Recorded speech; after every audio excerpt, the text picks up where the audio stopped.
किसी जंगल में एक छोटा सा चूहा रहता था। एक दिन वो घूमते घूमते अपने घर से दूर आ निकला। वहां इसे जमीन पर पड़ी कुछ मूंगफलियां नजर आईं। चूहे ने एक मूंगफली उठाई और मजे से खाने लगा। पास ही एक शेर सो रहा था। चूहे के मूंगफली कुतरने की आवाज से शेर जाग गया। शेर ने गुस्से से कहा, ये कौन है जिसने मुझे नींद से जगाया है? चूहा डरते डरते बोला, शेर भाई, मुझे माफ कर दें, मेरे शोर मचाने से आपकी आंख खुल गई। शेर अभी भी गुस्से में था। उसने चूहे को पंजे में दबाया और बोला, तुमने मेरी नींद खराब की है, तुम्हें सजा मिलनी चाहिए। चूहा ये सुनकर घबरा गया और गिड़गिड़ा कर बोला, शेर भाई, मुझे जाने दें, मैं आइंदा ऐसी गलती नहीं करूंगा। ये सुनकर शेर के दिल में रहम आ गया और उसने चूहे को छोड़ दिया। चूहे ने शेर का शुक्रिया अदा किया और कहा, आपने आज मेरे साथ अच्छा सलूक किया है, हो सकता है एक दिन मैं भी आपके काम आ सकूं।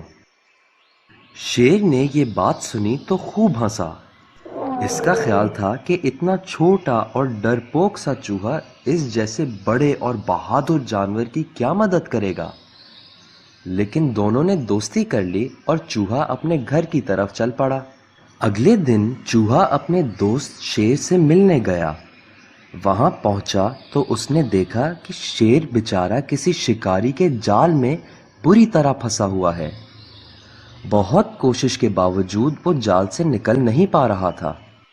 चूहा फौरन शेर के पास पहुंचा और कहा, शेर भाई, आप परेशान ना हो, मैं आपकी मदद करूंगा।